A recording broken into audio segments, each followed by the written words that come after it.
বারবার আলোচনা হচ্ছিল টেস্ট ক্রিকেটে কি ভারতের রাজত্ব কি শেষ।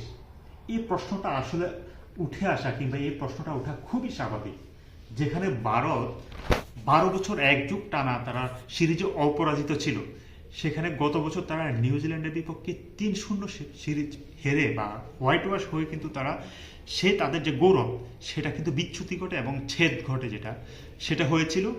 তারপর তারা ওয়েস্ট ইন্ডিজের বিপক্ষে নিজেদের মাঠে 2-0 ব্যবধানে একটা সিরিজ জিতেছিল, কিন্তু দক্ষিণ আফ্রিকার বিপক্ষে এসে আবার তারা দবল দোলায় হলো।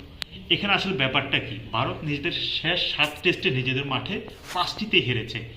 ওয়েস্ট ইন্ডিজ যদি বাদ দিয়ে রাখি, বাকি দুই দল সেখানে বোঝা যাচ্ছে যে স্পষ্টই তারা কোয়ালিটি টিমের বিপক্ষে হারছে, নিউজিল্যান্ড এবং দক্ষিণ আফ্রিকা। আর বিপরীতে যদি আপনার ওয়েস্ট ইন্ডিজকে ধরা হয়, তাহলে অবশ্যই এখানে পার্থক্যটা স্পষ্ট হয়, যেখানে দক্ষিণ আফ্রিকা তাদের এই টিমটা নিয়ে গত কয়েক বছর যাবৎ খেলছে এবং তারা টেস্ট চ্যাম্পিয়নশিপের বর্তমান চক্রের চ্যাম্পিয়ন দল।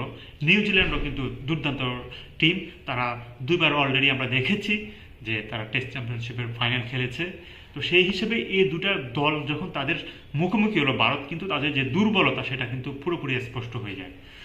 এরপর আমরা যদি ভারতের যে শুধু ঘরে না, তাদের দেশের বাইরের মাঠে তারা কেমন করছে সেটারও যদি একটু পেছনে তাকায়, পরিসংখ্যান বলছে যে গত 17 টেস্টে টানা ভারত তাদের দেশ এবং দেশের বাইরে মিলে গত 17 টেস্টে টানা এর মধ্যে দুটা শুধু ড্র করতে পেরেছে, 5টা সম্ভবত তারা জিতেছে, আর 5-2-7, আর বাকি সবগুলো টেস্টে কিন্তু তারা 10টা টেস্টে হেরেছে। এর মধ্যে ডবল দোলাই হয়েছে তারা 3বার, ডবল দোলাই হয়েছে 2বার। অস্ট্রেলিয়ার কাছে সিরিজ হেরেছে, ইংল্যান্ডের বিপক্ষে কোনো রকম সিরিজ হারতে হারতে তারা ড্র করে আসছে। তো এই টেস্ট ক্রিকেটে ভারতের আসলে এই যে আমরা যেখানে বিরাট কোহলি কিংবা চেতেশ্বর পূজারা, রবীন্দ্র জাদেজারা যতদিন আসলে দলকে টেনে নিয়ে গেছেন ততদিন পর্যন্ত ভারত ভালোই ছিল। এরপর ওনারা অবসরে যাওয়ার পর থেকেই কিন্তু ভারতের ট্রানজিশন পিরিয়ডটা এখন পর্যন্ত মনে হচ্ছে তাদের যে জায়গা সেটা আসলে কেউ এখন পর্যন্ত পূরণ করতে পারেনি।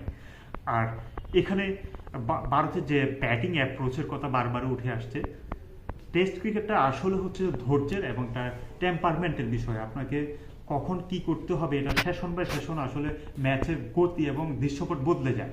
তো সেই জায়গায় ভারত আসলে তাদের ব্যাটিংটা আসলে খুবই পুরো ওয়েস্ট ইন্ডিজ সফরের কথা, যদি নিউজিল্যান্ডের কথা বলি কিংবা অস্ট্রেলিয়া সিরিজের কথা বলি, ইংল্যান্ড সিরিজের কথা বলি এবং সর্বশেষ দক্ষিণ আফ্রিকার কথাও যদি বলি, তাদের ব্যাটিং সমস্যাটা ছিল মূল সমস্যা। আর এই জিনিসটা ঠিক আজকে প্রেস কনফারেন্সের পরে গৌতম গম্ভীরও একই জিনিসটাই বলেছেন, তাদের ব্যাটিং আসলে মেন সমস্যা এবং হারের দায়টা পুরো দলকেই নিতে হচ্ছে। তো ভারতের রাজত্ব আসলে শেষ হয়ে গেছে এই জিনিসটা এখনই বলা উচিত হবে না, তাদের যেহেতু ট্রানজিশন পিরিয়ডটা চলছে।